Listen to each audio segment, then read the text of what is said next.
Espero que descansaron bien. Espero que se ducharon.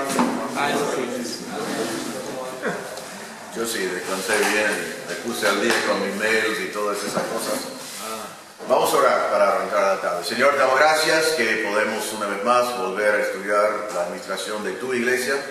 Pedimos, Señor, que nos bendigas, que nos guíes, que nos ayudes a estar despiertos. Ayuda a mí, Señor, a comunicar con claridad.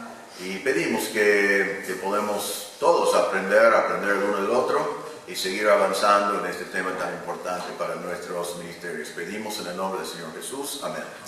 Bueno, estaba terminando el tema de los unos a otros.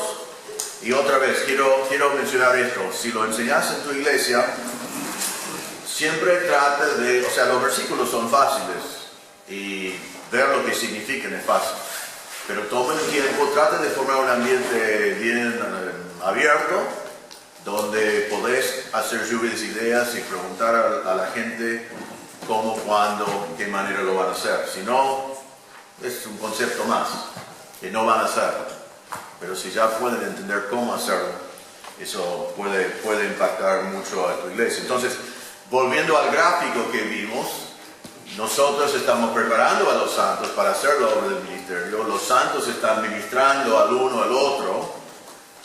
Y no se preocupen, ahora vamos a pasar el resto de la tarde viendo cómo preparamos los santos, ¿sí? Y después tenemos en ese gráfico relaciones evangelísticas. Porque ahora, en vez de que o nadie evangeliza, o que solo yo evangelizo, o lo que pasa en la mayoría de las iglesias, evangelismo significa invitar gente a la iglesia para que yo les predico el evangelio, que es un método muy no encontrado en la Biblia, vamos a decir, y no muy eficaz. Queremos ahora, todos juntos, evangelizar el mundo en el cual vivimos. Como yo dije antes, yo necesito ser un ejemplo para mi congregación. Yo no sé cómo están ustedes, a mí no me cuesta hablar de mí mismo, aunque bueno, ya están conmigo un día y saben que no me cuesta tanto, ¿no? A veces son las ilustraciones que tenemos, pero me cuesta ponerme el púlpito y compartir que yo llevé a alguien a Cristo, porque no quiero que sea como que estoy diciendo, mire lo que yo hice, porque no es mi actitud. Pero aprendí que tengo que compartir con mi congregación. Cuando pude compartir a Cristo, aun cuando no se convierten, y cuando pude compartir a Cristo y se convierten, porque necesitan saber que lo estoy haciendo. También a veces un hermano me viene y dice, pastor, ¿sabe qué? Hablé con fulano y tuve esta conversación. Y yo digo, bueno, al final de la reunión, en el tiempo de aviso, vos vas a dar un testimonio.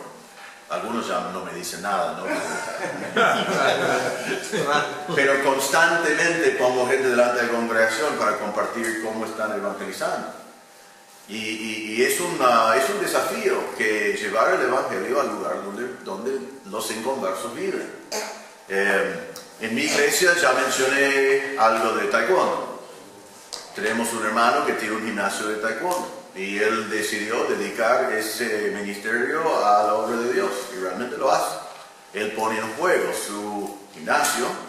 Ya el Señor le ha bendecido, ya tiene 4 gimnasios, pero en el gimnasio tiene un estudio bíblico, testifican a los alumnos, testifican a los padres. Tenemos visitas todo el tiempo de taekwondo. El grupo de jóvenes tiene visitas todo el tiempo de taekwondo.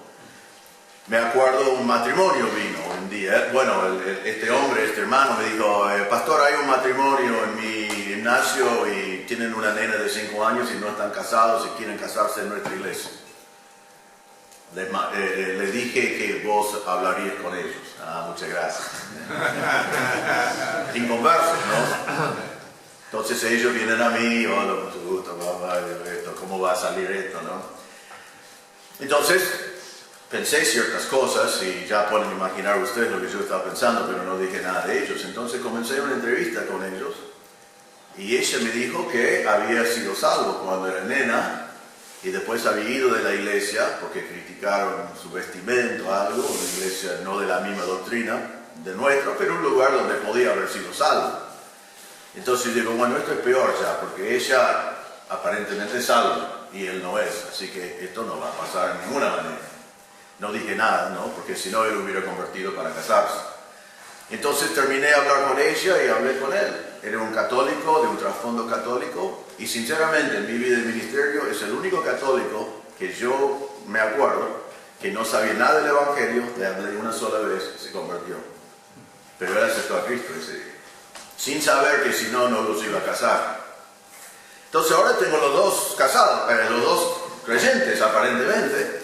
Entonces yo hice lo que siempre hago, yo digo, nosotros estamos dispuestos a casarles en nuestra iglesia, pero desde hoy hasta el día que se casen tienen que separarse. Y eso siempre es como, ¿qué? Bueno, mira, la Biblia dice que están pecando, están fornicando y tienen que parar ya, hoy. Bueno, en este caso, él volvió a vivir con sus padres, no vivieron juntos hasta el casamiento. Ahora, resulta que ella después me dijo que desde ese momento comenzaron a venir a la iglesia. Y me dijo después que el primer domingo la iglesia aceptó a Cristo como Salvador, no era salvo. Pero era salvo antes de que los casamos, digamos. Eso fue hace 8 años. Y son miembros fieles en nuestra iglesia. Él es un ujier.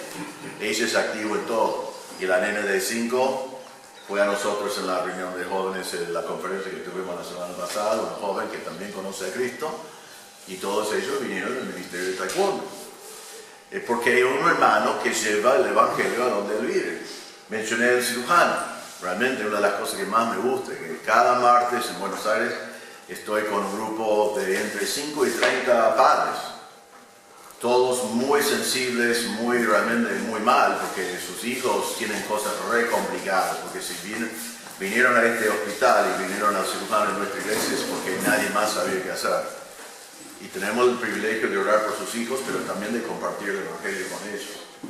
Y algunos se han convertido. En este momento, oren por Elizabeth. Su marido fue un sacerdote católico antes de casarse con ella. Y ella se enojó la primera vez que vino, porque yo prediqué allí en el hospital cómo no nos gusta la religión, ¿no? Que nosotros estamos en contra de la religión. Estamos a favor de Cristo. Se enojó, se molestó. Ahora está escuchando nuestra página web todos los mensajes cada semana de nuestra iglesia. Está viniendo de vez en cuando a nuestra iglesia. Su hija está en coma. No estoy seguro si ella es salva o no. Dice cosas a veces que parece que sí, a veces cosas que te deja con la duda, que entendió por completo y realmente es salva. Pero es otro ministerio así. Tenemos una familia en nuestra iglesia que vivan no muy lejos de la iglesia, pero en un barrio. Ellos tienen un maderero, así se dice. Ellos son de Misiones. Entonces viven, no muy lejos, pero en un lugar medio residencial, medio industrial. Entonces ellos abrieron su casa a una hora feliz. Todos chicos muy humildes en el barrio. Y cada semana ellos tienen como 30 chicos en su casa. Y les van enseñando. Y ella dice, ¿está bien que hago esto? A ver, déjame pensar. Sí, hágalo. ¿No? Y algún hermano viene y dice, ¿ella está autorizada a hacer eso? Sí. Primero yo le autoricé y ahora nosotros le damos la aprobación también, porque está enseñando bien la palabra de Dios. Y una vez por año hacemos que ellos hagan un programa en nuestra iglesia. ¿Para qué? Porque queremos ganar a los padres. Y etcétera. Animamos a los hermanos a llevar el Evangelio a donde ellos están. Y nosotros los pastores tenemos que encontrar tiempo en nuestros calendarios para conocer a personas que no conocen a Cristo y llevar el Evangelio a ellos y ser un ejemplo para nuestros hermanos. Podemos dar clases de cómo evangelizar, eso es bueno, aunque he encontrado en mi ministerio que hay un montón de gente que ya memorizaron todos los versículos y saben todo el plan y no evangelizan. Es mucho más importante que entiendan que el apóstol Pablo comenzó a evangelizar sin saber mucho, solamente sabía lo que Cristo hizo en su vida. Y los nuevos creyentes comparten con sus familiares y no saben mucho, pero saben lo que Cristo hizo en su vida y saben lo que creen para el Evangelio. Es suficiente predicar el Evangelio sabiendo el Evangelio que lleva menos de un minuto, realmente, para compartirlo si lo haces correctamente. Entonces lo que queremos es tener una iglesia que sabe que no está mal invitar a alguien de la iglesia, pero es mucho mejor llevarles el Evangelio allá afuera. Y los preparamos para hacerlo y les mostramos cómo hacerlo y salimos con ellos para hacerlo. Y cuando hay alguien haciéndolo, lo ponemos delante de nuestra congregación como un ejemplo para que cada vez que ven a alguien, por eso despierta un poco la idea, porque algunos hermanos dicen, ¿dónde voy a hacer eso? No soy un cirujano y no practico taekwondo, así que ya está, estoy frito. Y no se dan cuenta que su caso es simplemente un caso distinto, pero también hay algún lugar donde pueden predicar el Evangelio. Yo siempre utilizo esta ilustración. Pablo, cuando viajaba, siempre fue a la sinagoga. Pero cuando fue a Filipos, ¿qué? No había sinagoga. Entonces él dijo, bueno, no hago nada, no hay ninguna sinagoga. Me espero acá hasta que construyan una sinagoga. ¿No? ¿Qué hizo? Averiguó dónde había gente y fue al río y Lidia se convirtió. Entonces tenemos que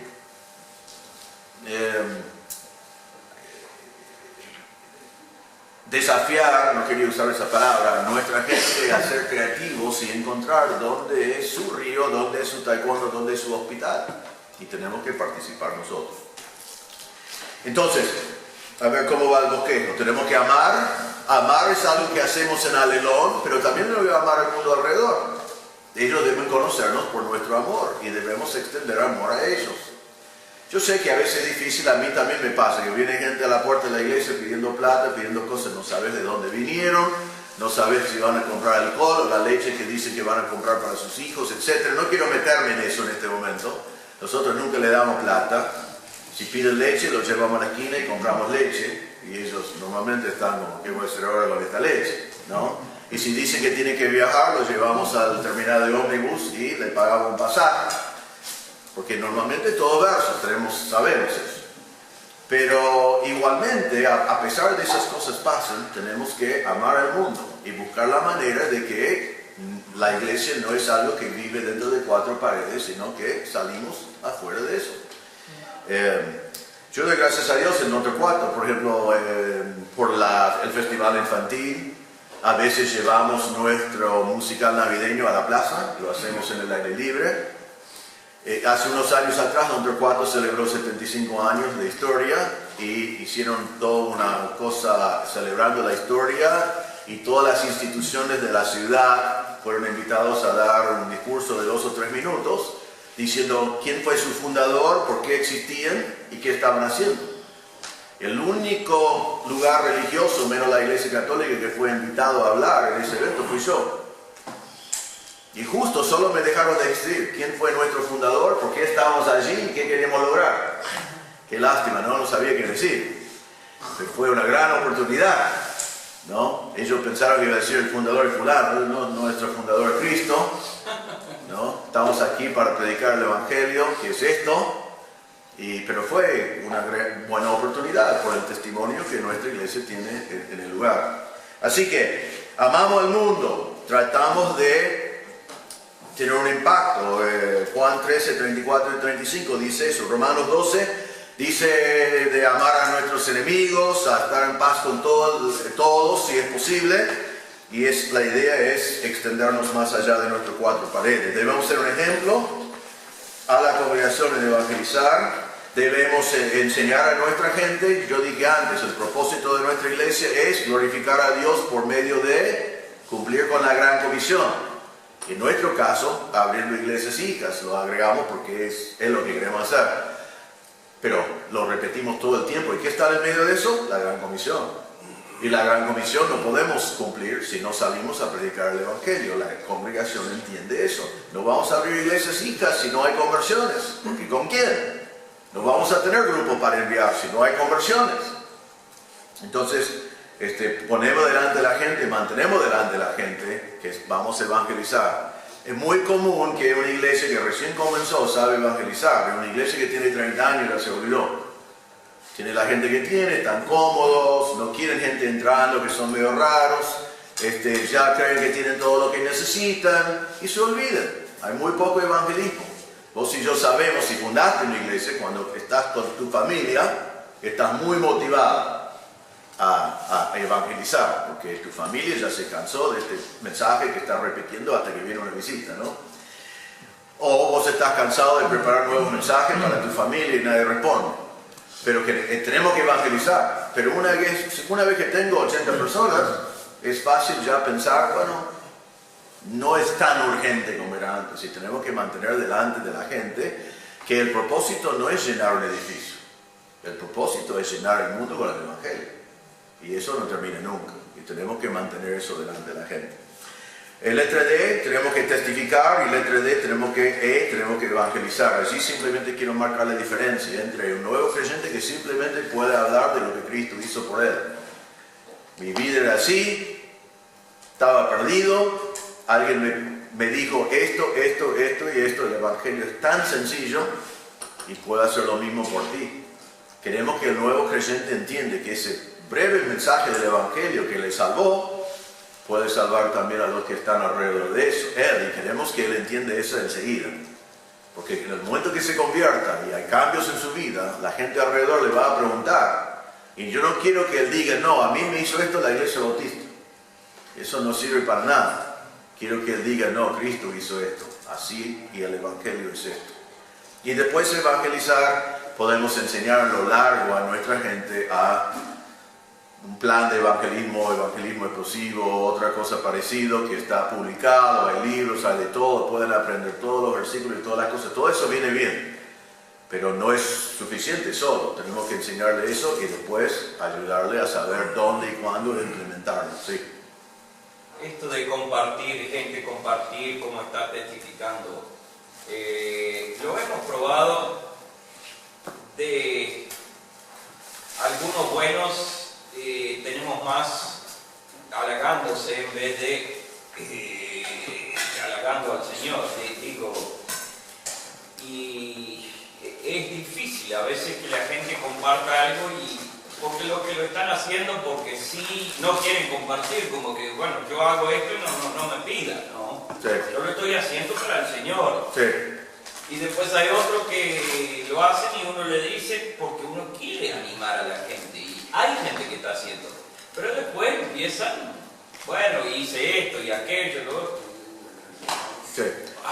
Mira, es muy bueno que el que está evangelizando y Dios lo está utilizando, que él no quiere publicarlo. Así debe ser. Claro. Me preocupa cuando es al revés.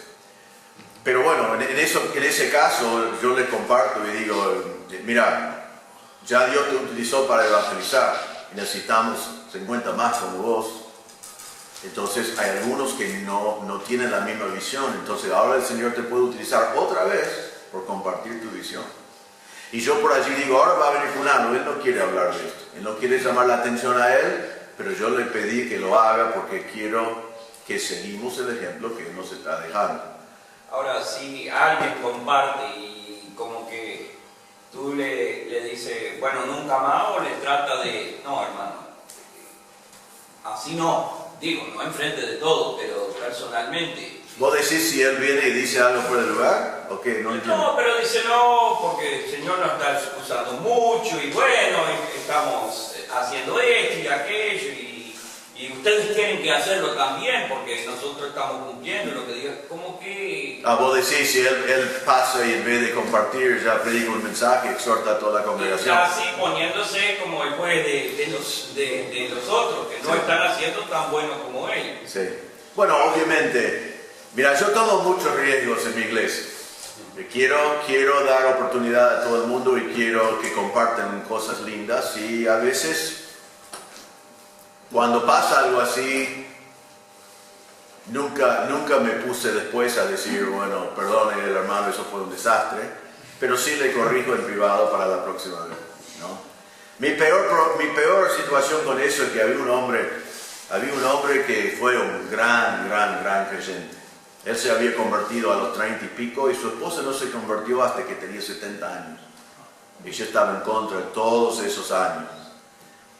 Y él era fiel, pero en los últimos años ya comenzó a divagar.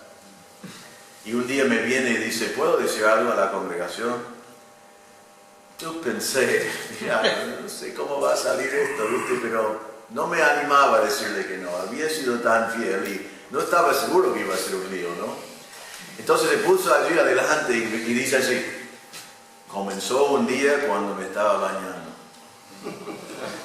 Los ángeles vinieron y comenzaron a cantarme. Y después en distintos momentos los ángeles vinieron a cantar.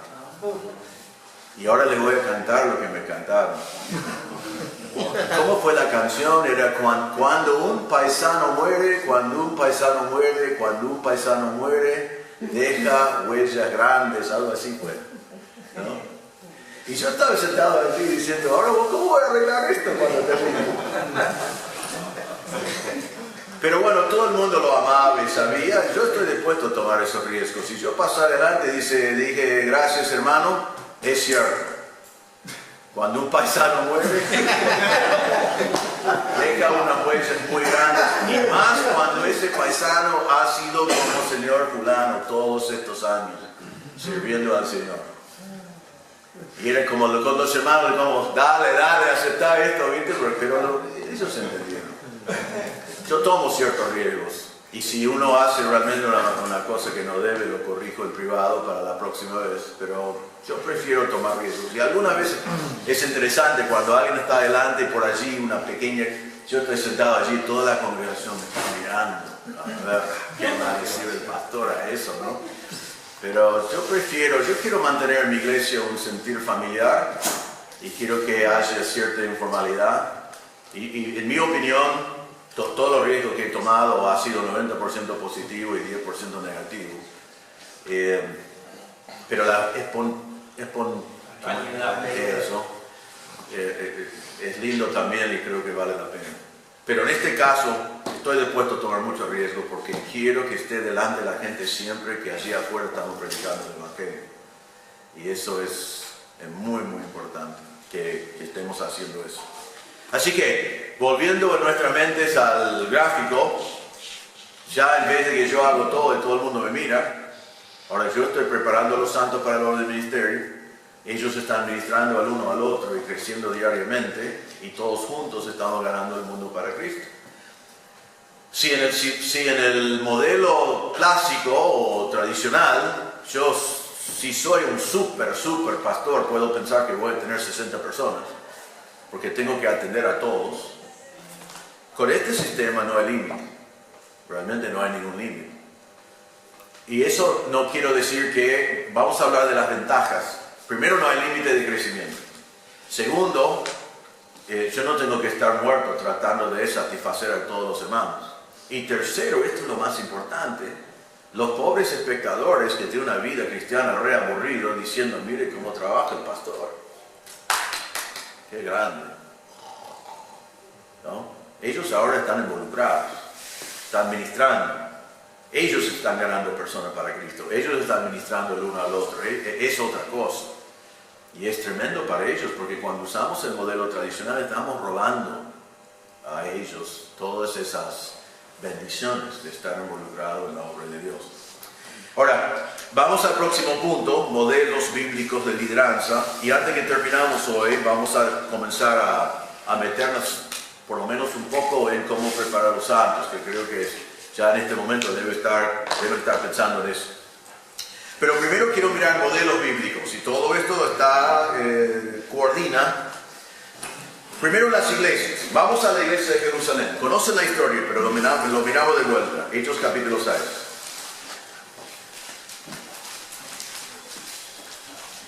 Conocen la historia. La iglesia había crecido muchísimo y el número de los discípulos había sido muy grande ya. Y hubo murmuración de los griegos contra los hebreos. ¿Quiénes fueron ellos? Los judíos de Jerusalén y los judíos de afuera. Los que habían sido helenizados, ¿no? Habían comprado la cultura griega, pero ahora estaban todos juntos. Entonces, lo primero que tenemos es un problema de diferencia de personas. Algunos se sintieron menospreciados porque no fueron los judíos de Jerusalén, sino fueron los que vinieron de afuera. Probablemente habían sido más seculares, menos ortodoxos, y hablaron otros idiomas. Entonces, algunos se sintieron ofendidos con ese problema. Ahora, vamos a parar por un momento. La iglesia de Jerusalén era 3.000, unos miles más, y después ya deja de hablar de números y habla de multiplicación. Esto podría haber dividido la iglesia de Jerusalén. Y ya tendríamos la primera iglesia de Jerusalén griego y la primera iglesia de Jerusalén judío. Qué lástima hubiera sido. Porque ya dentro de poco, después del día de Pentecostés, la iglesia que tendría que ser conocida por su amor hubiera sido dividida en dos. Como vemos todo el tiempo, ¿no? Yo ando por muchos países y muchos lugares, y en un lugar tenés la primera iglesia tal y la segunda iglesia tal. Y decís, bueno, ¿qué pasó entre el primero y el segundo? Entonces, esto fue una crisis muy importante, muy importante. Ahora, ¿cómo tenían que haber solucionado esto? Hasta ahora los apóstoles están sirviendo a las mesas, entonces esto es una crítica directamente contra los apóstoles, que no están sirviendo bien a las mesas. No hay ninguna indicación dentro del texto que realmente estaban haciendo diferencia de personas, simplemente que ya habían demasiadas mesas, demasiadas viudas, y no podían hacer el trabajo. Ahora, quiero que observen que esto fue un problema real, fue muy importante. Ahora, quizás vos pensás, y yo he pensado muchas veces, ¿qué problema tenía que solucionar? ¿El problema de servir a las mesas o el problema de la murmuración? Si hubieran disciplinado a los murmuradores, ya hubieran podido servir a las mesas, ¿no? Eliminen a todos los murmuradores, se soluciona el otro problema y también eliminen el pecado. A veces nosotros vemos, y es muy difícil aceptar esta realidad, a veces nuestra mala administración produce ministerios inadecuados que produce problemas de pecado. Ahora, el pecado es pecado igual, pero a veces es mucho más fácil solucionar el problema verdadero, que es la mala administración, y el pecado desaparece. Y en este caso no hay ninguna indicación que enfrentaron a la murmuración, cosa que me extraña un poquito, pero solucionaron el problema. Entonces vamos a hablar más adelante de que la iglesia es un organismo y es una organización. En este caso, el problema fue organizacional. Enfrentar el pecado de murmuración hubiera sido una solución orgánica. Ellos decidieron enfrentar el problema organizacional con una respuesta organizacional. Y vamos a hablar de eso. Tenemos que definir la diferencia muchas veces. Porque, bueno, más adelante quizás doy algunos ejemplos. Ejemplos no muy lindos, porque a mí me cuesta cuando yo veo un pequeño problema ocurriendo en la iglesia, y cuando entiendo el problema me doy cuenta es porque estaba mal administrado. La gente no sabía quién estaba encargado porque no fue claro. A veces tengo un evento en la iglesia y si yo no administro bien, hay dos hermanos que creen que están encargados del mismo evento. Y los dos con entusiasmo y preparan cosas grandes y después se dan cuenta que los dos creyeron que fueron encargados. Eso puede ser problemático. Eso normalmente pasa en el Día del Padre, por ejemplo. Como es el Día del Padre, quieren honrar a los padres, y yo soy un padre, quieren dejarme afuera. Pasa eso y el Día del Pastor. Cuando hace un día, bueno, pastor, vos no te involucrás. ¿Y quién lidera esto entonces? A veces hay un caos. Peor día de mi vida es el Día del Pastor. Pero el problema no es, realmente a veces tengo Día del Padre, tengo dos mujeres, las dos bien intencionadas, los dos con entusiasmo, los dos trabajando bien, pero al final chocan sus dos planes. ¿Y dónde está el problema? ¿Ellos estaban mal? No, ellos estaban haciendo bien, no se dieron cuenta. El problema es que yo no administré bien. Entonces, en vez de matar a ellas, tengo que pedirle perdón y ya cambiar mi administración, para aunque sea el Día del Padre y quieran hacer cosas sin que los hombres sepan, un hombre va a saber, eso soy yo, para evitar esa clase de problema. Eso es lo que pasaba acá. Ahora, quiero que observen también que aquí estamos hablando de los apóstoles. Los apóstoles tenían la autoridad de solucionar este problema como ellos querían. Los apóstoles tenían la autoridad de nombrar a los siervos o diáconos. No vamos a meternos en esa discusión. Para mí fueron los primeros prediáconos, pero no importa para lo que vamos a hablar. Los apóstoles tenían la autoridad de nombrar a los 7 hermanos. Ellos pueden hacer lo que querían, pero eran apóstoles, cosa que vos y yo no somos. Pero quiero que observen que ellos no hicieron eso. Ellos no hicieron eso. Después le doy los números acá. Déjame explicar bien el texto de acuerdo con lo que quiero enseñar acá. Primero ellos identificaron el problema. En aquellos días, como crecía el número de discípulos, hubo murmuración de los griegos contra los hebreos de que las viudas de aquellas eran desatendidas en la distribución diaria. Ellos identificaron el problema con la inhabilidad de ellos de hacer bien la distribución diaria. Entonces los 12 apóstoles convocaron a la multitud de los discípulos y dijeron: no es justo que nosotros dejemos la palabra de Dios para servir a las mesas. Entonces ellos identifican el problema. El problema es que no estamos sirviendo bien y no vamos a poder porque hay demasiados. Y la única manera de servir bien es dejar la prédica y la oración, la palabra y la oración. Y eso no estamos dispuestos a hacer. Entonces eso es el problema. ¿Cómo lo vamos a solucionar? Versículo 3, podrían haber dicho entonces, dice, buscad pues hermanos de entre vosotros a 7 varones de buen testimonio, llenos del Espíritu Santo y de sabiduría, a quienes encarguemos de este trabajo.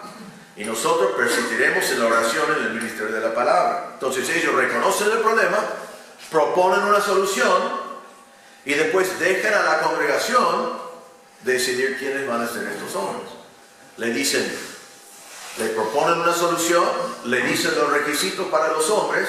Y dice el versículo 5, agradó la propuesta a toda la multitud y eligieron a Esteban, varón lleno de fe, del Espíritu Santo, a Felipe, a Prócoro, a Nicanor, a Timón, a Parmenas y a Nicolás, prosélito de Antioquía, a los cuales presentaron ante los apóstoles, quienes orando les impusieron las manos.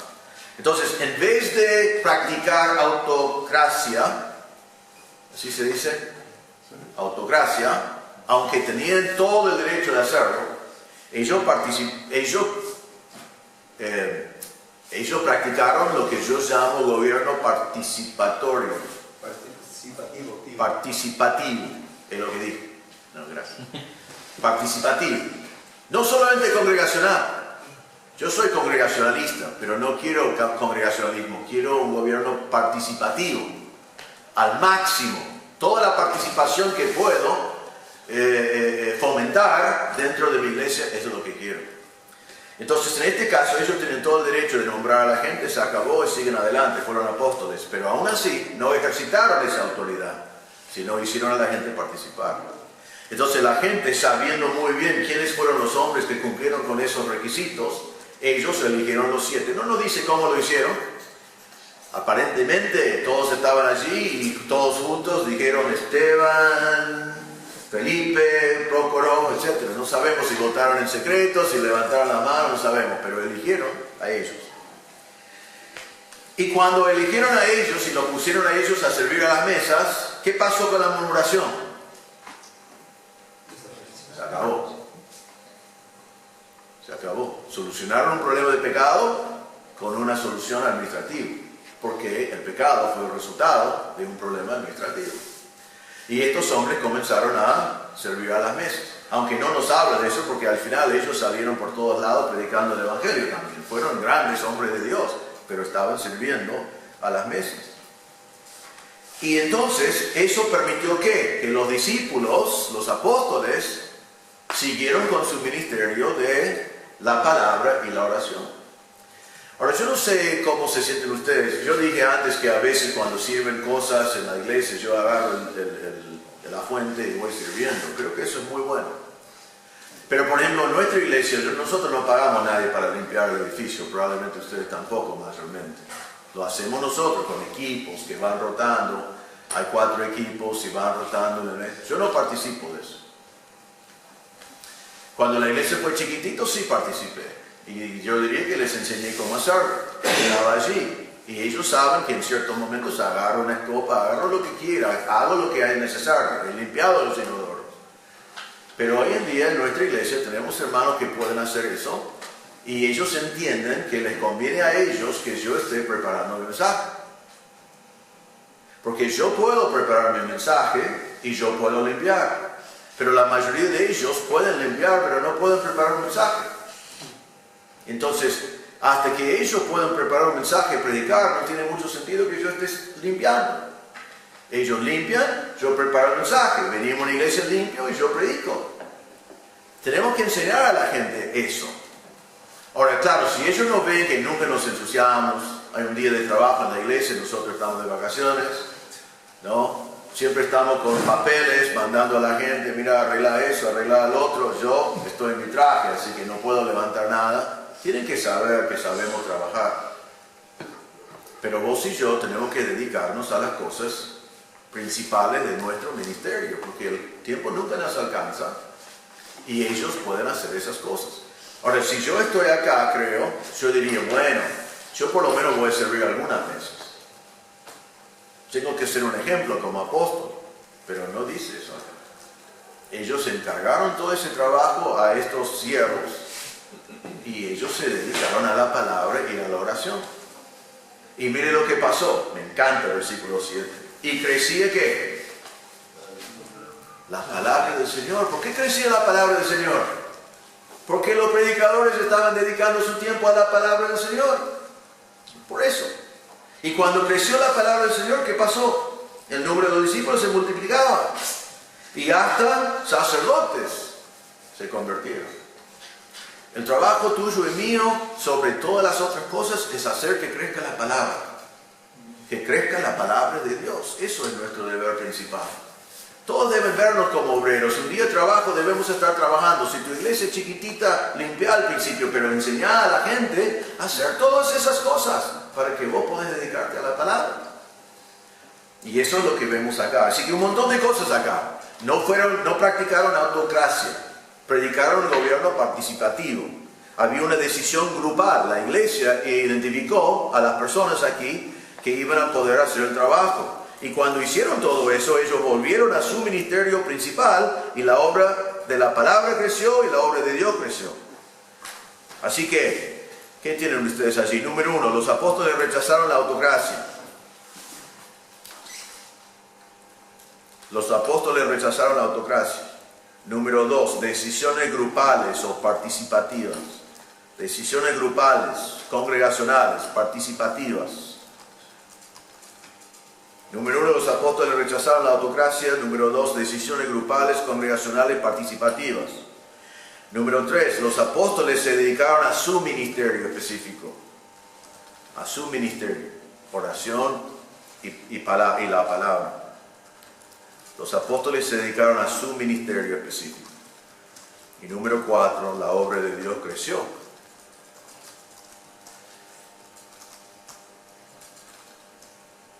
Ahora, una pregunta que yo tuve aquí muchas veces en mi vida es: qué lindo, pero yo no tengo 7 hombres así. No tengo ni un hombre así. Bueno, vamos a hablar de eso más adelante. Recuerden que ellos tenían miles y miles ya en la iglesia, entonces 7 no fue tan difícil de conseguir. Si vos no tenés a nadie, vaya buscando el mejor candidato que es calificado espiritualmente, si hay uno, y comenzar a prepararle a ser tu primer diácono. Vamos a hablar de eso más adelante. Sí.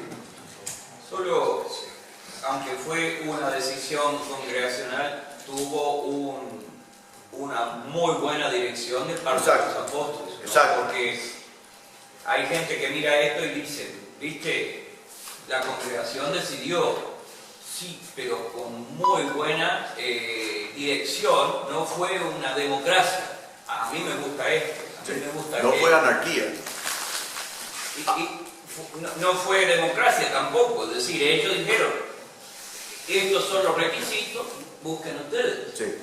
Ese es el misterio del gobierno congregacional, donde yo lidero la congregación, pero ellos votan y deciden cosas. Algunos interpretan eso y algunos pastores dicen, bueno, vamos a ver lo que dice la congregación. Es verdad, yo creo que tengo que someterme a la congregación, pero yo estoy allí para liderar. Entonces yo tengo que proponer cosas a la congregación, tengo que marcar la visión, que la palabra proponer cosas que nos va a llevar adelante para lograr, para cumplir con esa visión. Explicarle por qué hacemos las cosas que queremos hacer y por qué es necesario y darle todo un argumento. Aunque estoy sometido al final a la congregación, tengo que liderar la congregación. Y eso es lo que hicieron, exactamente. Ellos identificaron el problema y propusieron una solución. Y la congregación buscaba a los hombres, lo puso y todos estaban contentos. Quizás si los apóstoles dicen vos y vos, algún miembro dice, pará, ¿por qué ellos? Ya tienen otro problema de murmuración. ¿Por qué elegiste a ellos? Quizás hubiera dicho, pará, ellos son todos judíos, son todos hebreos. ¿Qué pasa con los griegos? O ellos son todos griegos, ¿qué pasa con los hebreos? Pero no, la congregación eligió a los hombres, todos estaban contentos, ellos volvieron a la palabra de Dios y la oración y siguieron adelante. Una de las cosas que me molesta mucho en el ministerio es cuando hay algún problema en la iglesia, y yo sé que tenemos que solucionarlo y lleva tiempo a veces y angustia, pero la angustia mayor mío es que mientras que vamos solucionando ese problema no estamos cumpliendo con la gran comisión. A veces estamos frenados solucionando un problema y yo tengo que invertir demasiado de mi tiempo en el problema. Tengo que hacerlo porque si no, no hay soluciones. Y yo digo a los hermanos en esos momentos, tenemos que volver al propósito de que tenemos que llevar el Evangelio al mundo, hacer discípulos, cumplir con la gran comisión. Pero bueno, el peligro en ese momento es que yo dejo mi ministerio principal y me meto en todas esas cosas y tenemos que evitar eso. Cuando hay problemas en mi iglesia, yo todavía pienso que la mejor manera de solucionar esos problemas es el púlpito los domingos. Y no preparo un mensaje para matarlos, yo sigo lo que estoy predicando, pero dejo a la palabra de Dios llegar a ellos y cambiar sus corazones si hay problemas así. Pero bueno, el punto acá, estamos mirando el modelo de liderazgo. El modelo de estos apóstoles fue no autocrático, sino participativo. Eso es realmente lo que quiero que vean acá. Ahora vamos a Hechos 11. Hechos 11, uno de mis pasajes favoritos de toda la Biblia. En cierta manera trato de seguir el modelo de Antioquía, en mi iglesia favorita. Perdón, sí. Una pregunta, porque si bien es cierto la iglesia era bastante joven acá y la congregación evidentemente venía de un problema de murmuración y tenía también todavía, lo que voy es esto, a veces hay ciertas etapas donde la decisión congregacional participativa tal vez tiene que ser más reducida a un liderazgo de parte del pastor, en el sentido de que tenés todavía muchos niños para decidir cosas que tal vez pueden ser más bien, uno dice, bueno, sí, pero acá vemos de que la palabra crecía, el número de los discípulos, había bendición a pesar de, o gracias a. Sí. Bueno, gracias por preguntar eso, porque eso es un pensamiento muy común. Esta iglesia fue jovencita y la mayoría de los creyentes eran creyentes por semanas. Yo diría que al contrario de lo que está diciendo, si tu iglesia recién comenzó, es cuando tenés que comenzar a practicar esto. Y si los creyentes son todos bebés, entonces los reunís y los explicás bien las cosas, les enseñás, para ayudarles a aprender en el proceso de tomar decisión. No puedes esperar 8 años y después venir con una bomba y decir, ustedes van a decidir. Porque van a decir, ¿qué? Vos decidiste todo hasta ahora pedís a nosotros. No. Cuando tenés tu primer grupito, ya comenzás a hablar con ellos de tu visión y cuando hay decisiones, aunque ellos no tienen autoridad de tomar decisión, busca un consenso. Habla con ellos para que voten con sus pies. No es una cuestión simplemente de aprobar cosas. Es una cuestión de mantener a todos en la misma visión, marchando en ritmo, trabajando todos juntos para las mismas cosas. Y para eso no es una cuestión de autoridad, es una cuestión de consenso, de que todos entienden, que todos deciden ir juntos. Y yo creo que la mejor manera de comenzar eso es con el primer convertido. Así que, ahora sí, la diferencia con tu pregunta es que después de 15 años de hacer eso, llevas un problema a la congregación y saben cómo responder. Con los nuevos creyentes no saben. Entonces quizás lleva más tiempo enseñándoles y al principio están pensando, ¿por qué quieren mi opinión? No sé nada. Tenés que enseñarles que su opinión es importante porque son parte de, que van a ser miembros fundadores en algún momento y son parte de la base de lo que va a ser la iglesia. Y les enseñaste, estoy enseñando a ser un excelente miembro. Y pedir su opinión con instrucción. Tenés que hacer lo necesario para enseñarles, escuchar su opinión y formar un consenso, y yo creo que hay que hacerlo desde el principio.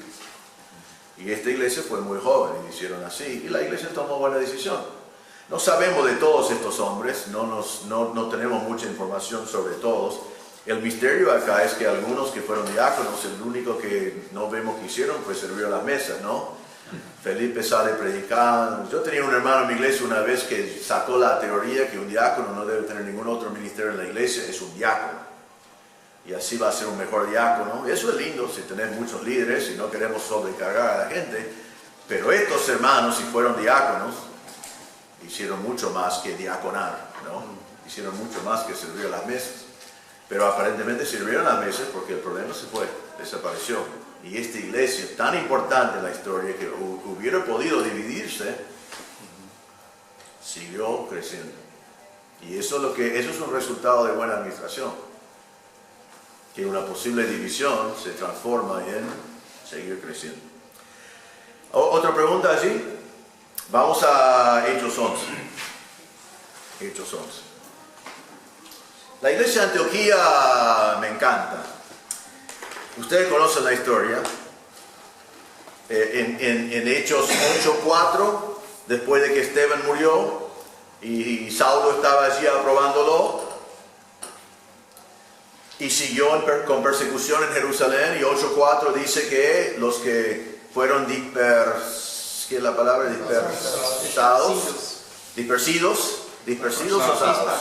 Esparcidos, bueno, perfecto. O dispersados.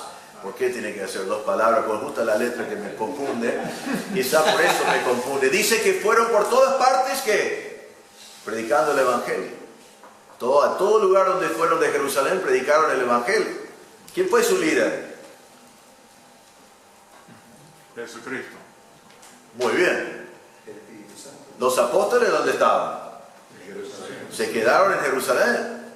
Entonces no nos nombra ningún líder. Quizás habían líderes. Quizás habían hombres que organizaron algo. Pero el Espíritu Santo no quería decirnos eso. Salieron y fueron por todas partes predicando el Evangelio. ¿No sería lindo que nuestros hermanos harían eso? Y eso es lo que tenemos que enseñarles a hacer. Ahora, después de 8:4 no escuchamos más nada de esta gente hasta 11:19. Y en 11:19 dice: ahora bien, los que habían sido esparcidos, ahí está la palabra, a causa de la persecución que hubo con motivo de Esteban, pasaron hasta Fenicia, Chipre y Antioquía. No hablando a nadie la palabra, sino solo a los judíos, pero había entre ellos unos varones de Chipre, de Cirene, los cuales, cuando entraron en Antioquía, hablaron también a los griegos, anunciando el Evangelio del Señor Jesucristo. Entonces esto nos anuncia que estos hermanos llegan a Antioquía. ¿Qué hacen en Antioquía? Predican el Evangelio. A todos, primero a los judíos, después a los griegos. Y versículo 21, ahora vuelvan en su mente un poco, ellos predicaron el Evangelio. ¿Qué deben esperar si predican el Evangelio? Conversiones.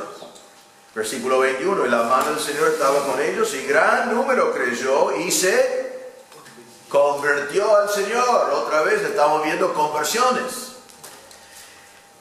Lo que me encanta de esto es que no tenían evangelismo explosivo. No tenían folletos, no tenían PowerPoint, no tenían radio, no tenían videos, no tenían televisión, no tenían Facebook, no tenían WhatsApp. ¿Cómo evangelizaron? Bueno, no hay nada en contra de todas esas cosas, debemos utilizarlos si podemos. Pero fueron boca a boca, hablando del Evangelio, compartiendo el Evangelio. Porque es el Evangelio que es poder de Dios para salvación. Por eso digo que hay que enseñar a nuestra gente a evangelizar, pero realmente eso no es la clave. No es enseñarle 20 versículos para probar que somos pecadores. Es incentivarles a compartir el Evangelio simple que ellos ya conocen porque se convirtieron. Yo encuentro la mayoría de los hermanos míos que no predican el Evangelio, no es porque no saben, es porque no quieren. No se animan, tienen miedo, lo que fuera. Esta gente fue por todas partes predicando el Evangelio, y dos cosas notables: no está nombrado ningún líder, y número dos, predicaron el Evangelio tal cual como lo entendieron a todo el mundo, y gran número creyó. Ahora, esto ya es un avivamiento, un gran grupo, una iglesia en formación. Deben haber sido un grupo de futuros pastores ya formando cola, ¿no? Mire este gran grupo y necesita de un pastor. Ya es hotel, ya es de todo. Versículo 22. Llegó la noticia de estas cosas a oídos de la iglesia que estaba en Jerusalén, y enviaron a Bernabé que fuese hasta Antioquía. Cuando llegó y vio la gracia de Dios, se regocijó y exhortó a todos a que con propósito de corazón permaneciesen fieles al Señor. ¿Quién está enviado a Antioquía? Bernabé. ¿Cómo se llama Bernabé? El hijo de consolación. ¿Y qué hizo acá? ¿Consoló? Versículo 23 en el medio, ¿qué hizo? Exhortó. Y eso también es traducido ¿qué? Les animó. ¿Quién mejor que Bernabé? En toda la Biblia no puedo pensar en nadie mejor que Bernabé para esta tarea. un montón de nuevos creyentes, ningún líder identificado, y cae Bernabé. ¿Qué es su ministerio? Animar a la gente. ¿Y qué les animó a hacer? Que con propósito de corazón permaneciesen fieles. Eso es lo que necesitamos con nuevos creyentes, que permanecen fieles al Señor con propósito de corazón. No nos dice si alguien ya del grupo estaba pensando: yo voy a ser líder. Mira este grupo, yo salí con ellos, yo voy a ser el predicador, yo voy a ser el pastor, estoy esperando, ya estoy haciendo maniobras, ¿no? A ver que me nombren como pastor. Y cae Bernabé. Le mandaron algo y dijo: Bernabé, vos no huiste con nosotros, vos no nos acompañaste, vos no pasaste lo que nosotros pasamos, vos no evangelizaste. Ahora vos venís y crees que vas a ser el líder. Vamos a ver. ¿Te suena? Esas cosas pasan demasiadas veces. Nada de eso acá. Llega Bernabé y todo el mundo le dejó ministrar. Tenía un don que ellos necesitaban. No había nadie peleando por territorio, no había nadie peleando por estatus. Nadie estaba pensando en títulos y posiciones. Estaban pensando en que estos nuevos creyentes permaneciesen fieles. Y eso es lo que tenemos que ser modelo de eso nosotros. De una clase de lideranza que no está buscando territorio, no está buscando títulos, no está buscando conocimiento, no está buscando fama. Estamos buscando el cumplir con la gran comisión para la gloria de Dios. Y eso lamentablemente no se ve mucho en el ministerio. Hay demasiado del otro. Entonces permitieron a Bernabé venir. Él tenía el don de animar. No, tengo 5 minutos, ¿no? ¿O no? Yo voy a ir sirviendo y digo: tengo que frenar. Alguien tiene que hacer señal. Justo estoy en el medio de una cosa. Ellos reciben a Bernabé. Él tiene un don muy particular. Es justo lo que necesitan. Y él utiliza su don animándoles que sigan fieles. ¿Y qué pasa en versículo 24?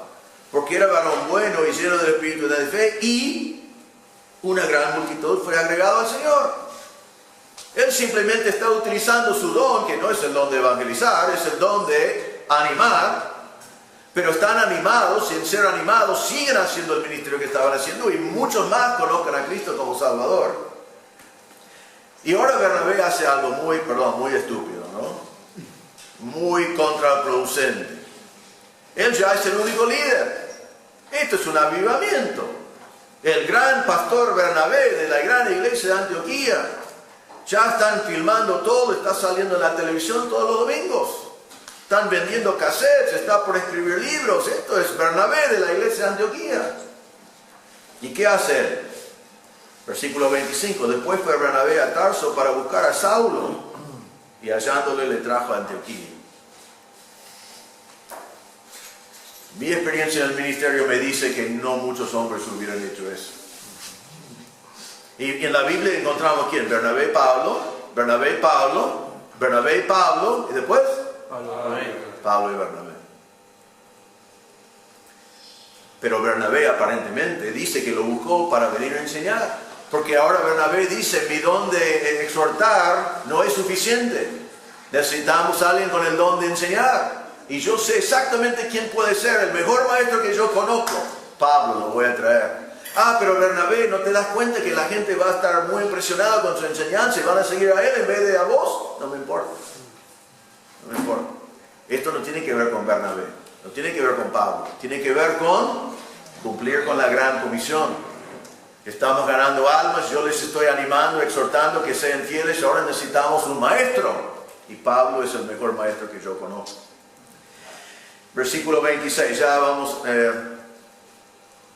va a llevar un rato. Vamos a parar allí, aunque estoy en el medio de un buen mensaje de predicación, digamos, ¿no? ¿Cuál es el punto C? No sé. Punto A es evangelismo, lo tienen, exhortación de Bernabé. Punto C, vino para utilizó su don, fue bien recibido, la iglesia siguió creciendo, y después él muy humildemente fue a buscar a Pablo y trajo a Pablo a ese lugar. ¿Qué hizo Pablo? Otra vez vemos la importancia.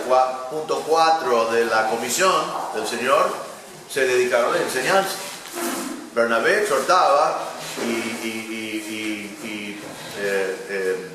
preservó el fruto.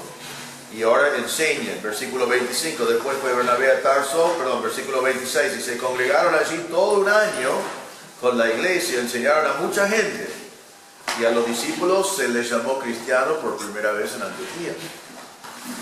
Así que vemos la importancia de la enseñanza. Imagínate estar en Antioquía y por un año tener a Pablo y Bernabé enseñándote. Qué increíble sería, ¿no? Pero eso es lo que ellos tenían. Y vemos otra vez que en el medio del ministerio, lo que sea, la importancia de la enseñanza, la predicación, cada ministerio, estamos enseñando la palabra. ¿Y qué fue el resultado de todo eso? Fueron llamados cristianos. Creemos que fueron los enemigos que los llamaron así, pero cristianos significaba pequeños cristos. Estaban manifestando a todo el mundo la evidencia de Cristo en su vida. ¿Y por qué fue eso? Porque permitieron a Bernabé venir de afuera y ministrarlos sin pelear con él. Él trajo a Pablo a enseñarlos y escucharon la enseñanza, recibieron la enseñanza de la palabra de Dios de Pablo que venía de afuera. Y ellos respondieron a eso y su testimonio en Antioquía fue tal que fueron llamados cristianos. Ahora, en el medio de todo eso, versículo 27 a 30, dice: de aquellos días unos profetas descendieron de Jerusalén a Antioquía, y levantándose uno de ellos, llamado Agabo, daba a entender por el Espíritu que vendría una gran hambre en toda la tierra habitada, la cual sucedió en tiempos de Claudio. Entonces los discípulos, cada uno conforme a lo que tenía, determinaron enviar socorro a los hermanos que habitaban en Judea, lo cual en efecto hicieron, enviando a los ancianos por mano de Bernabé y de Saulo. Aquí yo marqué lo que se llama la obra social, número 4.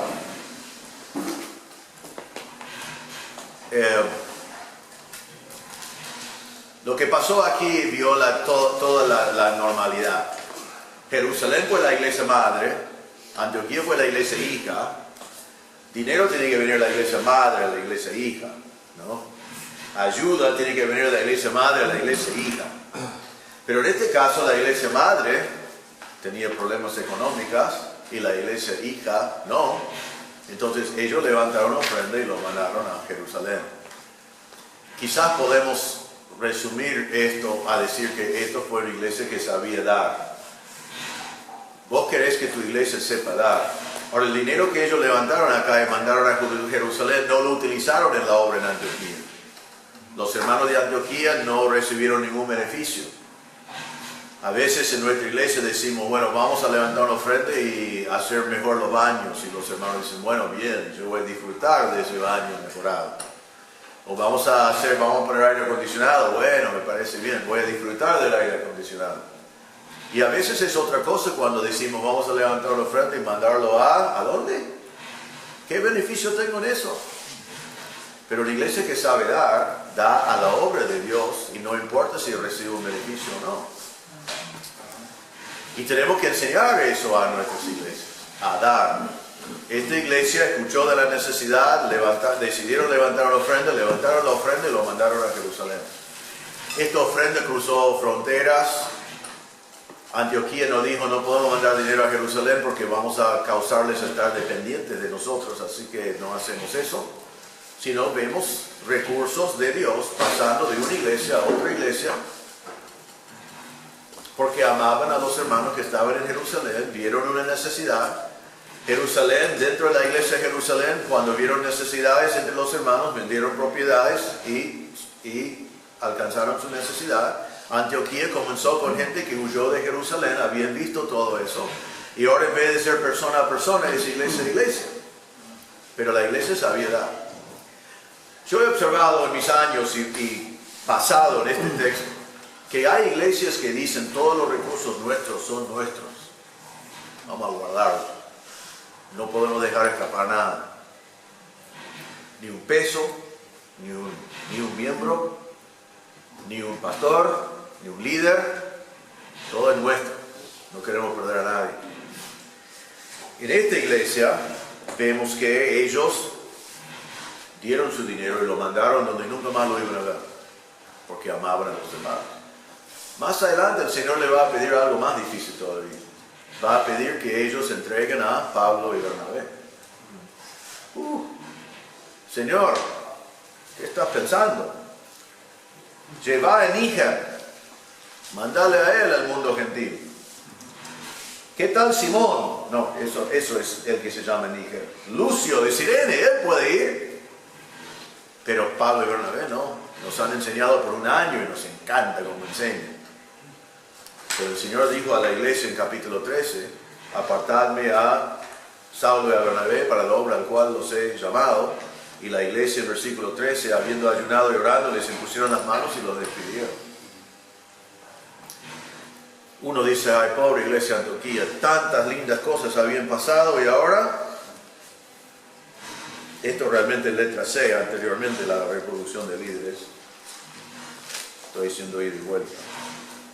Pobre iglesia de Antioquía, ¿cómo van a sobrevivir sin Pablo y Bernabé?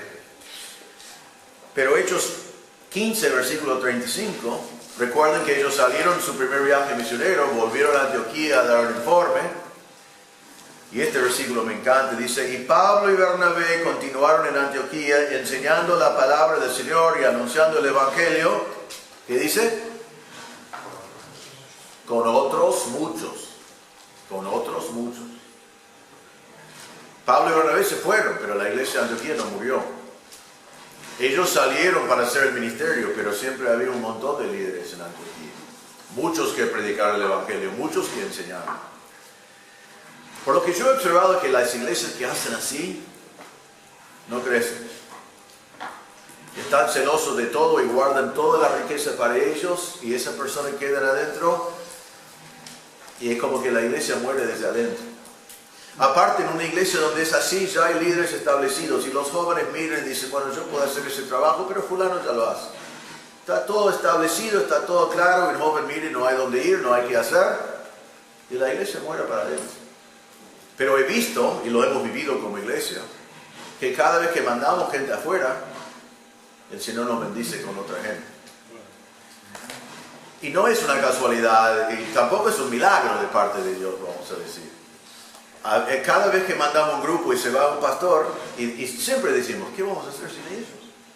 Decidimos hacerlo porque glorifica a Dios, pero está la pregunta, ¿quién va a tomar el lugar de él? ¿Quién va a hacer eso? ¿Quién va a hacer lo otro?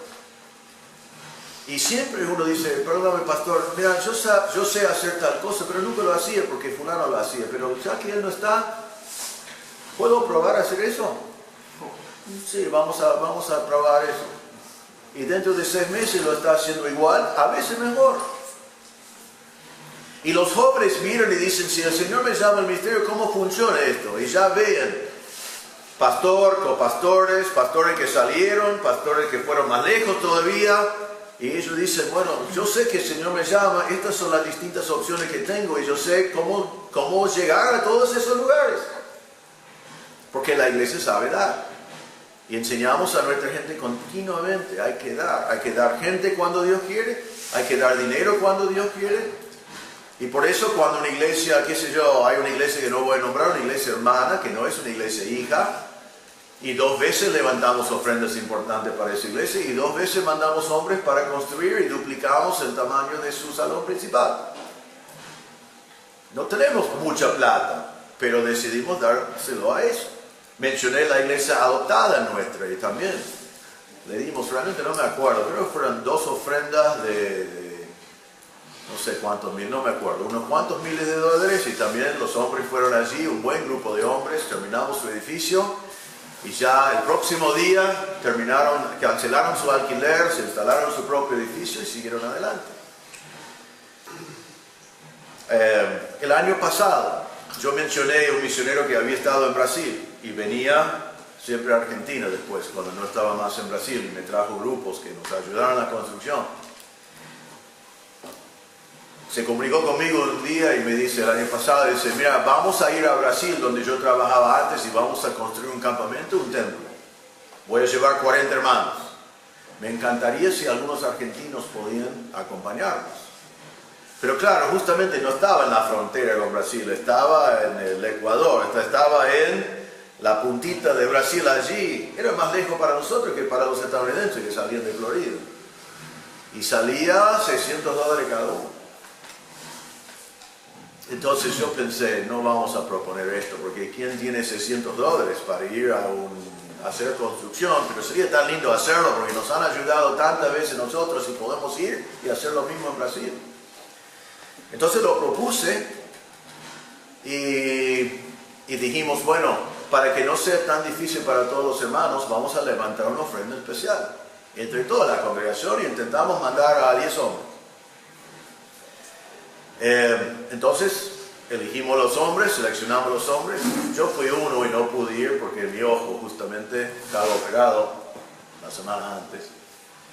Cosa que entonces no le puedo decir con experiencia personal lo que pasó allí. Pero sabe que los hermanos que fueron terminaron pagando $50 cada uno. Y todo el resto fue provisto.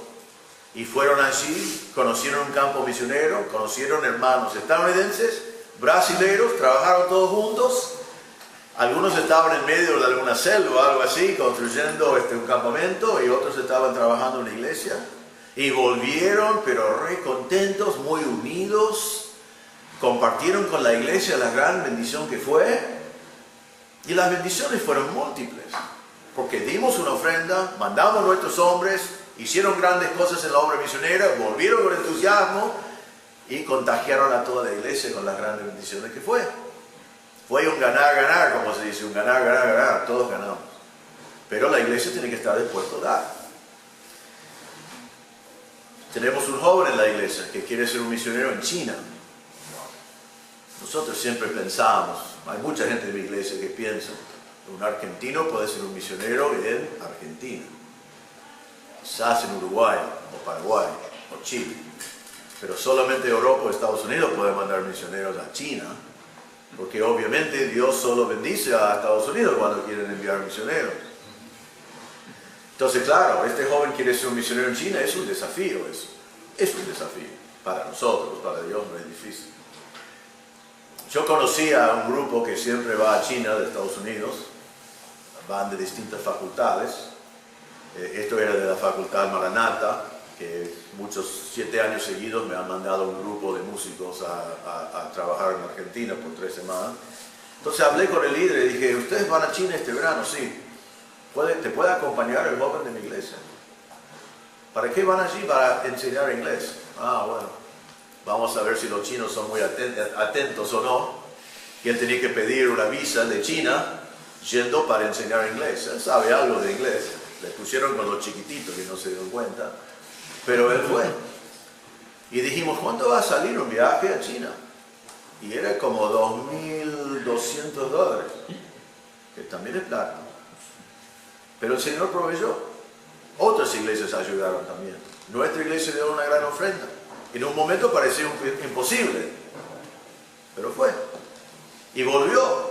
Y él tiene un plan de 10 años, que le va a llevar 10 años. Ya estaba estudiando en la facultad, bioquímica, muy inteligente. Ya estaba activo en la iglesia. Ahora está estudiando chino. Tiene que terminar el instituto bíblico también. Y tiene que casarse. Eso podía ser lo más complicado, ¿no? Pero la iglesia estaba dispuesta a dar. Y sabe que más y más y más damos, más y más recibimos. Cada vez que enviamos un grupo, el Señor llena la iglesia de vuelta. Cada vez que mandamos un líder, el Señor nos manda nuevos líderes. Y cada vez que por un momento la iglesia dice, queremos proteger esto, es como que las bendiciones se paran. No quiero ser místico, pero es así. Entonces, esta iglesia sabía dar. Y sabían dar no solamente a la iglesia para que sea un beneficio para ellos, sino sabían dar a las iglesias hermanas. Iglesias donde no iban a ganar nada. Solamente iban a hacer lo que agradaba a Dios. Así que vemos en esta iglesia de Antioquía, y esto es el modelo que mi iglesia trata de seguir. Yo tengo un PowerPoint de esto y lo paso en la iglesia cada año o al máximo 2. Para que todos los hermanos sepan que nosotros queremos ser como Antioquía, en ser una iglesia que evangeliza siempre, que servimos con nuestros dones siempre, que la enseñanza es el punto céntrico de nuestro ministerio, la enseñanza de la palabra de Dios, y que seamos una iglesia que sabe dar. Esas son las 4 características que yo quiero tener en mi iglesia. Y que hemos sacado de Antioquía y hemos intentado seguirlo. Y hasta cierto punto lo hemos hecho. ¿Podría repetir los 4? Sí, evangelizar, voy a dar lo simple, evangelizar, usar los dones en servicio, tener enseñanza como el centro de todo el ministerio, enseñanza de la palabra, y ser una iglesia que sabe dar dinero, tiempo, recursos y personas. ¿No? Nadie es nuestro. El pastor no es nuestro, es de Dios. El joven con mucha potencial no es nuestro, es de Dios.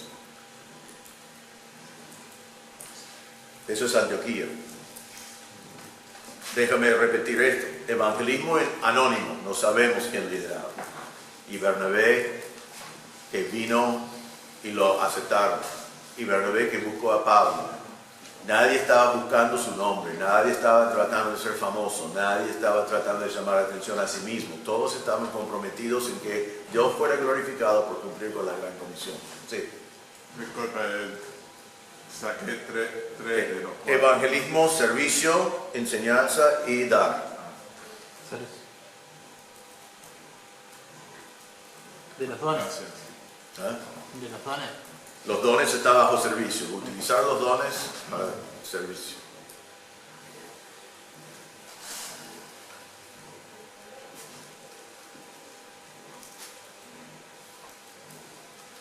Ahora dejamos Antioquía por un momento. Aunque déjame decir una cosa, esto viene de mi tesis. Esto es para los misioneros quizás. La famosa política indígena en capítulo 13. Yo daba gracias a Dios por este texto cuando estaba escribiendo mi tesis, porque la pregunta del capítulo 13 es, ¿dónde está el pastor antioquionio? No sé, no hay una palabra para eso. ¿Dónde está el pastor de Antioquía? Según la política indígena, Bernabé no tenía que venir, tenía que buscar un pastor de Antioquía. Y si Bernabé venía, su primer trabajo tenía que haber sido preparar un pastor de Antioquía. Pero Bernabé era de, ¿cómo se llama? Chipre. Era de Chipre. Pablo. Chipriota. ¿Por qué pregunté? En inglés sé de dónde estaba. No era de Antioquía. Sí, gracias. Pablo era de Tarso. Y mira el versículo en capítulo 13. Simón se llamaba Níger, probablemente era de África. Lucio era de Cirene, eso es África. Y Manaén se había criado junto con Herodes el tetrarca, y sabemos dónde vivía Herodes el tetrarca, en 2 lugares, Perea y no me acuerdo el otro ahora. Pero no Antioquía. Así que todos los líderes no eran de Antioquía. Y muchas misiones hoy dirían, pará, basta esto de evangelizar y mandar misioneros, hay que formar un pastor. Creo que en algún momento probablemente tenía un pastor de Antioquía, pero no figura como algo importante. Lo que importaba es que estaban haciendo la obra de Dios, cumpliendo con la gran comisión, y al final enviaron misioneros de la iglesia de Antioquía que no eran de Antioquía, pero estaban dedicados a hacer la obra de Dios. Eso es gratis, no tiene nada que ver. Ahora, pasamos al número 5, actitud de una iglesia madura, y vamos a Hechos 15. Otra vez, estamos marcando realmente estilos de lideranza, estamos enfatizando humildad, dones, participación, falta de autocracia, falta de buscar un nombre para mí. En Hechos 15 encontramos otro problema. Entonces algunos que venían de Judea enseñaban a los hermanos, si no os circuncidáis conforme al rito de Moisés, no podéis ser salvos. Como Pablo y Bernabé tuviesen una discusión y contienda no pequeña con ellos, se dispuso que subiese Pablo y Bernabé a Jerusalén, y algunos otros de ellos a los apóstoles y a los ancianos para tratar esta cuestión. Aquí encontramos otra vez, Pablo es un apóstol, él podía decir a ellos, cállense, vamos a seguir adelante, pero no hubiera solucionado el problema. También el error acá fue muy importante, no fue una pavada, fue bastante importante. Y Pablo entonces, estando allí en su ministerio en Antioquía, proponen pedir el consejo de otra iglesia. Ahora, obviamente, en la historia hay que tener cuidado, porque en la historia pidieron consejo por muchos años y después formaron un sistema jerárquico de la Iglesia Católica, hay que evitar eso. Pero no es incorrecto, siendo una iglesia bautista o bíblico independiente, a pedir consejos de otros. Quizás el problema que tu iglesia está pasando, otra iglesia ya lo pasó. A veces decimos, ¿cómo andás? Bueno, bien, mi ministerio bien. No queremos admitir que hay problemas en nuestra iglesia. O quizás lloramos porque hay problemas, pero a veces no pedimos consejos. Consejos de otros pastores o aún de otra iglesia. En este caso, la iglesia de Antioquía pide consejo de la iglesia de Jerusalén. Ahora, después vemos que, otra vez, número 1, bajo el concilio de Jerusalén, los apóstoles rechazaron la autocracia. Pablo podía haber hecho un edicto, o podían haber ido a Jerusalén y con los apóstoles en Jerusalén hecho un edicto, pero no lo hicieron. Dice en versículo 2 que Pablo y Bernabé fueron a Jerusalén y algunos otros de ellos. Entre los que fueron los judaizantes. Y cuando llegaron a tener su concilio, la idea sería: estos judaizantes son herejes, porque fueron, y su enseñanza fue peligrosísimo. Pero el versículo 5 dice: pero algunos de la secta de los fariseos que habían creído se levantaron diciendo: es necesario circuncidarlos y mandarles que guarden la ley de Moisés. Y se reunieron los apóstoles y los ancianos para conocer este asunto. Ellos permitieron a los herejes hablar. Qué peligroso. No recomiendo que inviten herejes comúnmente a tu iglesia, a la asamblea, para que hablen. Pero en este caso realmente no iban a solucionar este problema con edictos. Hubieran tenido su concilio y los judaizantes hubieran dicho: sí, nos excluyeron, tenían miedo de nuestros argumentos, no lo enfrentamos bien, así que nosotros seguimos con el nuestro. Pero en este caso mostraron bastante tolerancia a distintas opiniones, no decisiones, pero opiniones, y dejaron a los fariseos, letra A, a los fariseos creyentes, aparentemente o supuestamente, hablaron primero. Y versículo 7 dice: y después de mucha discusión, Pedro se levantó. Así que escucharon a ellos y después tenían toda una conversación sobre el tema. Ahora habla Pedro, obviamente un líder entre la iglesia allí, y él dijo: varones hermanos, vosotros sabéis que ya hace algún tiempo que Dios escogió a los gentiles, oyesen por mi boca la palabra del Evangelio y creyesen. Dios, que conoce los corazones, le dio testimonio dándoles el Espíritu Santo, lo mismo que a nosotros. Y ninguna diferencia hizo entre nosotros y ellos, purificando por la fe sus corazones. Ahora pues, ¿por qué tentáis a Dios poniendo sobre la cerviz de los discípulos un yugo que ni nuestro Padre ni nosotros hemos podido llevar? Antes creemos que por la gracia del Señor Jesús seremos salvos de igual modo que ellos. Es una respuesta obvia a nosotros, ¿no? Pero escuchen bien, esto es muy importante. Escucharon con atención lo que dijeron los equivocados. Conversaron lo que dijeron los equivocados. Y después Pedro, un líder entre ellos, simplemente se paró y defendió con mucha claridad la verdad bíblica. A veces evitamos que ciertos hermanos dan sus opiniones porque nosotros no estamos bien preparados. Cuando yo enseño eso, siempre hay algunos que piensan: bueno, yo no puedo tener asambleas abiertas donde los hermanos opinen, porque van a decir pavadas, van a oponer, va a ser un desastre. Puede ser un desastre, pero no va a ser un desastre si vos estás bien preparado. Vos cuando propones algo, vos estás preparado, vos sabés todos los argumentos, vos sabés por qué es bíblico o por qué es una buena forma de hacer las cosas. Y si es bíblico, alguien habla y vos abrís tu Biblia. Ahora miren lo que puede pasar. Si es tan grave como un problema doctrinal, podés no dejar a la persona equivocada hablar en la asamblea, pero te garantizo que él va a hablar. Él va a hablar por teléfono, él va a hablar en el estacionamiento, él va a hablar en la vereda, él va a hablar por todas partes. Y si nadie escucha lo que él dice, en un momento cuando vos podés demostrar que está equivocado, algunos van a creerlo. Porque sin un argumento, contraargumento, su argumento va a tener sentido para algunos. Pero si él habla en la asamblea, y vos decís: es muy interesante tu punto de vista, vamos a mirar la Biblia a ver lo que dice, y lo refutás delante de todos los hermanos, no en una forma amable, pero con la palabra de Dios.